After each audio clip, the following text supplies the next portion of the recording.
à tous et bienvenue dans ce nouvel épisode de Priscilla's Journal. Aujourd'hui, le sujet est dire non même quand c'est inconfortable. Ce sera un épisode sur apprendre à comment poser ses limites sans culpabiliser. J'ai choisi cet épisode parce que c'est vrai que dire non en théorie, ça paraît extrêmement simple, mais en pratique, c'est beaucoup plus compliqué. Et en général, on peut ressentir des fois, enfin moi ça m'est déjà arrivé, de ressentir un malaise, de la culpabilité ou de la peur de décevoir quand on doit dire non ou poser des limites. Et c'est pour ça que j'ai décidé d'en parler aujourd'hui. Il faut savoir que je suis une ancienne people pleaser. Pour ceux qui ne savent pas exactement ce que c'est, une personne people pleaser, ça fait référence à un comportement d'une personne qui va se conformer aux besoins des autres ou à ce qu'elle pense que les autres attendent d'elle. Ce type de personne essaie à tout prix d'être agréable, serviable, gentil avec ceux qui les entourent, même si cela signifie renier leurs propres opinions, leurs valeurs, leurs besoins, leurs désirs et leurs objectifs personnels. Et donc, j'ai vraiment été une people pleaser pendant très longtemps dans ma vie. Je pense que ça doit faire peut-être que 3-4 ans où je commence un peu à me dire ok, j'arrête d'être une people pleaser et j'essaie de penser à ce que moi j'ai besoin, à mes propres limites, mes objectifs aussi justement, et à essayer de me dire est-ce que quand j'accepte quelque chose venant de quelqu'un d'autre, est-ce que c'est en accord avec mes propres limites ou avec mes objectifs ou est-ce que non, pas du tout. Je vais essayer de mesurer une façon de pas forcément dire non directement, essayer de trouver une solution, et du coup sinon de dire non tout simplement. Personnellement, apprendre à dire non, ça a vraiment changé ma vie. Apprendre aussi à fixer mes limites, à comprendre quelles étaient mes limites, ça a changé extrêmement ma vie. Je pense que ma vie aurait été complètement différente aujourd'hui si j'avais pas commencé à apprendre à arrêter d'être une people pleaser, à arrêter de vouloir faire plaisir aux gens, même si ça va à l'encontre de mes limites, et de juste apprendre à m'écouter et à comprendre mes besoins personnels. Donc c'est pour ça que dire non, personnellement, je trouve que c'est le premier pas vers le respect de soi et que c'est extrêmement important. Je sais que pour plein de gens, ça peut être très facile de dire non, mais je sais que pour d'autres personnes, ça peut être beaucoup plus compliqué. C'est pour ça que j'avais envie d'expliquer pourquoi ça peut être difficile de dire non. Ça peut être justement pour avoir envie de faire plaisir si t'es une people pleaser comme moi. Ça peut être aussi par peur du conflit. Ça peut être par peur de décevoir, d'être mal vu. Ça peut être aussi par peur de ne pas être sollicité à l'avenir. Ça peut être aussi par éducation ou par personnalité, si on est quelqu'un de très gentil de base, si on est quelqu'un de très arrangeant. Ça peut être quelque chose qui est très ancré dans notre personnalité et ça peut être très compliqué de d'un coup basculer et de ne plus être une people pleaser. Parfois quand on est trop gentil, je trouve quand même qu'il peut y avoir une confusion entre gentillesse et sacrifice. Parce que je pense vraiment que quand on ne dit pas non dans certains cas, ça peut être un très gros sacrifice de ne pas dire non, et justement ce que ça peut engendrer, en tout cas ce que ça peut vous coûter de ne pas dire non, ça peut engendrer une fatigue mentale, émotionnelle et même physique. Un petit exemple sur la fatigue mentale, émotionnelle et physique, ça peut être par exemple quand vous sortez du travail, par exemple le vendredi soir, et que vos collègues vous proposent un after work, il peut y avoir un peu un conflit entre le oui et les non. Par exemple, admettons que samedi matin vous avez quelque chose de prévu, d'hyper important, et que vous avez passé une semaine super fatigante, vous aviez qu'une hâte, c'est de rentrer chez vous et de vous coucher super tôt, mais on vous propose un petit after work, et il y a cette balance de est-ce que je rentre chez moi pour me reposer parce que demain j'ai quelque chose de prévu et il faut que je sois reposée, mais si je dis non, c'est du moment que je ne passe pas avec mes collègues, donc du team building que je peux rater, enfin ça peut être ça, et je pense qu'il faut réussir à apprendre à se fixer des limites, apprendre à dire non, c'est sauver votre vie, fixer des limites. Même si ça peut paraître difficile, ça va vraiment vous sauver la vie. Ne pas fixer des limites, c'est aussi engendrer de la frustration silencieuse.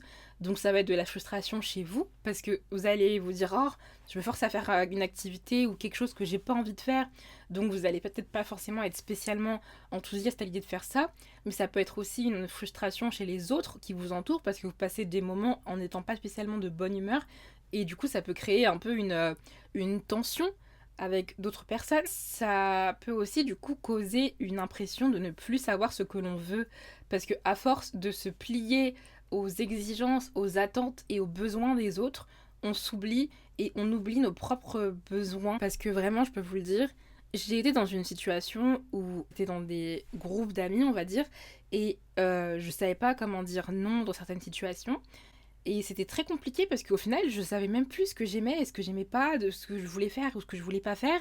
Et je trouve que dire oui aux autres, Dans certains cas, ça peut être aussi se dire non à soi-même et c'est pour ça que c'est extrêmement important de savoir se fixer des limites. J'ai plusieurs exemples personnels à vous partager sur les limites à fixer et sur les choses que ça a pu engendrer chez moi de ne pas fixer mes limites. Parce que comme je vous l'ai dit, je suis une ancienne people pleaser et par exemple au travail, je sais que ça peut être très compliqué parfois de dire non parce que on est au travail et en général ça va être nos managers qui vont venir nous demander quelque chose et c'est compliqué de dire non, mais par exemple je sais que j'ai frôlé le burn-out à un moment dans ma vie au travail parce que je savais plus dire non et c'était même pas une question de dire non, c'était juste une question de hiérarchiser les priorités et de juste savoir dire à son patron euh, là j'ai beaucoup de choses à faire en ce moment, quelles sont les urgences et qu'est-ce qui peut être reporté, qu'est-ce qui peut être délégué, qu'est-ce qui peut être annulé aussi, et juste apprendre justement à comprendre nos limites et que ce soit pas juste émotionnellement, mais c'est aussi dans un aspect au travail, on peut pas tout faire, on n'est qu'une seule personne et on n'est pas.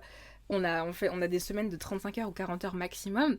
Donc il faut savoir fixer des limites. Et je sais que ça peut être très compliqué pour beaucoup de personnes dans le monde du travail de fixer des limites, surtout quand on débute, parce que moi, le moment où j'ai frôlé le burn-out, j'étais vraiment dans mes premières années, j'étais encore en alternance même, et c'était très compliqué au début. Mais je trouve que c'est extrêmement important d'en parler, de l'exprimer. Moi, j'ai eu la chance d'avoir un accompagnement dans mon école, un accompagnement d'alignement vie étudiante et vie professionnelle. C'est là que la personne qui m'accompagnait m'a dit Priscilla, tu es en train de frôler le burn-out. Je vois comment tu es stressée parce que j'étais aussi stressée à cause de mes projets en cours. Et donc, j'arrivais pas à gérer les examens, les projets qu'il fallait rendre en cours, les devoirs, plus ma vie professionnelle. Et j'étais vraiment à ça vraiment de craquer, émotionnellement parlant. Et je trouve ça très compliqué de réussir à s'adapter, surtout quand on passe de la phase étudiant à employé, parce que c'est justement ce que m'avait expliqué mon accompagnatrice, c'était que souvent on peut avoir le syndrome de l'élève parfait au travail, sauf que justement au travail, il n'y a pas de notes. Et on peut avoir envie de viser le 20 sur 20 quand on rend un travail au boulot, mais au final, il n'y a pas de note. Donc que tu rendes un travail qui vaut un 14 sur 20 ou un 20 sur 20, au final, tu seras payé pareil.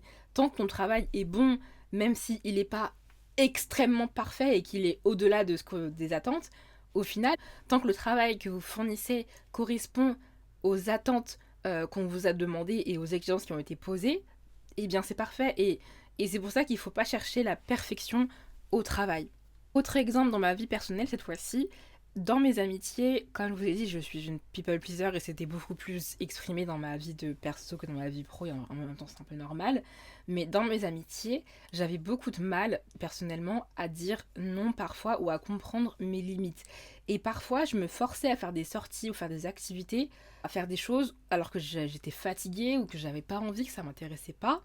Et c'était pas spécialement bénéfique ni pour moi ni pour mes amis parce que justement ça générait de la frustration parce que moi je me forçais à faire des choses qui m'intéressaient pas ou qui étaient dans mon temps d'intérêt ou genre à sortir alors que je sais pas j'avais un examen le lendemain et je devais plutôt réviser mais je me disais que j'avais peur de, de dire non parce que j'avais peur qu'on me repropose plus de sorties, c'est fou mais voilà.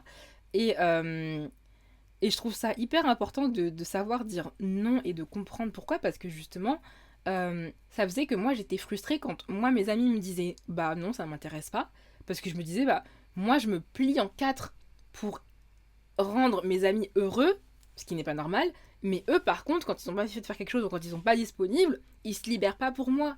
Et en fait, c'est moi qui avais tort et, et c'était juste qu'il fallait que j'apprenne à comprendre quelles étaient mes limites et apprendre à les imposer. Dire non, ce n'est pas rejeter l'autre.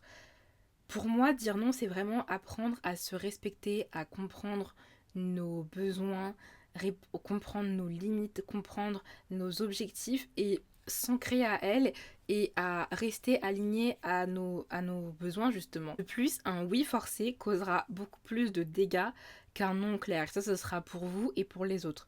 Lorsque vous fixez une limite mais que vous laissez les gens ne pas respecter vos limites, clairement, ça causera beaucoup plus de dégâts pour vous et pour les autres. Ça engendrerait tout ce que je vous ai dit précédemment, donc de la frustration, ça peut créer aussi des conflits. Et donc, alors que tout simplement dire, en fait, non, ça m'intéresse pas, ça peut être beaucoup plus simple dans la vie de tous les jours et dans vos relations. Et vraiment, les relations saines que vous avez autour de vous que ce soit votre famille, vos amis ou vos relations amoureuses, elles respecteront vos limites et elles les comprendront. Et c'est extrêmement important de comprendre ça. Et que si quelqu'un ne respecte pas vos limites que vous posez, il faut savoir aussi peut-être prendre un peu plus de retrait par rapport à cette personne. Donc vraiment, les personnes qui comptent pour vous et pour qui vous comptez comprendront totalement. Et justement, personnellement, en général, les personnes que je perds dans ma vie, c'est les gens qui n'arrivent pas à comprendre mes limites, qui sont en général plutôt simples d'ailleurs. Si ça peut être compliqué pour vous, voici un peu comment apprendre à poser vos limites et justement commencer par un simple non. Je sais que ça peut être compliqué vraiment pour beaucoup de gens et justement de commencer par dire non, mais aussi en amont de dire non, c'est vraiment de vous demander est-ce que vraiment vous avez envie d'aller à cette sortie, à cette soirée, à faire cette activité, de voir telle personne. Est-ce que vous en avez envie là tout de suite maintenant ou est-ce que c'est plutôt plus tard et ou pas du tout. Donc ça voilà. Et donc c'est là où vous apprenez juste à dire non.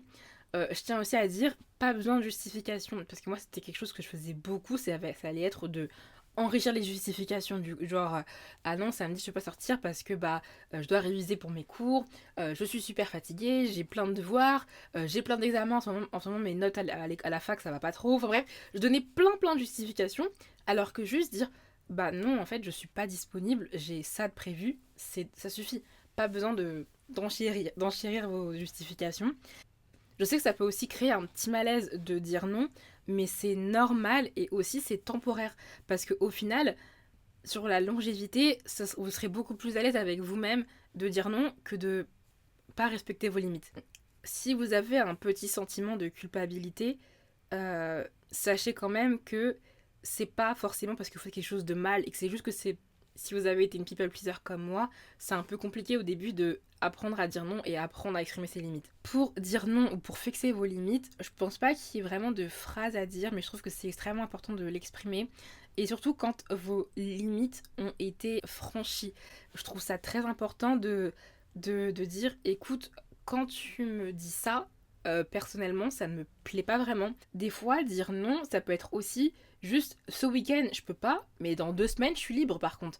Et juste apprendre à des fois fixer du temps. Tu sais que plus on grandit, moins c'est facile de voir nos amis. Et ça, c'est normal, je tiens à vous le dire, parce que moi, ça a été aussi un gros bouleversement quand j'ai quitté le lycée de remarquer que j'avais plus le temps de voir mes amis constamment. Mais c'est normal et c'est pas grave. Et il faut juste apprendre à synchroniser vos agendas et à savoir quand est-ce que l'un et l'autre est disponible. Comme je vous ai dit, je suis une ancienne people pleaser et du coup j'apprends encore plein de choses. Et dire non et poser ses limites, ça s'apprend vraiment sur le tas. Et c'est pas toujours simple et confortable à faire, mais c'est vraiment libérateur. Et vraiment, je le vois que genre les amitiés et les gens qui sont autour de moi maintenant, quand j'apprends à leur dire que j'ai pas envie ou que mes limites ont été franchies, je trouve ça beaucoup plus simple et ça fait du bien vraiment. Et aussi, je tiens à dire quand vos limites ont été enfreintes, euh, c'est bien de le dire, mais je trouve que aussi des fois il faut, ça peut être un peu compliqué, mais avoir des conséquences. Et personnellement, quand j'estime que quelqu'un, que je lui ai répété peut-être plusieurs fois, 2, 3 fois, écoute, ça me plaît pas trop, mais qu'on force parce que je sais j'ai aussi eu des personnes dans ma vie qui me faisaient vraiment culpabiliser quand je ne pouvais pas sortir et que vraiment j'étais pas disponible, et que j'essayais juste de leur dire, bah, désolée, mais en fait, là, tu me fais culpabiliser quand tu me dis que je trouve tout le temps plein d'excuses.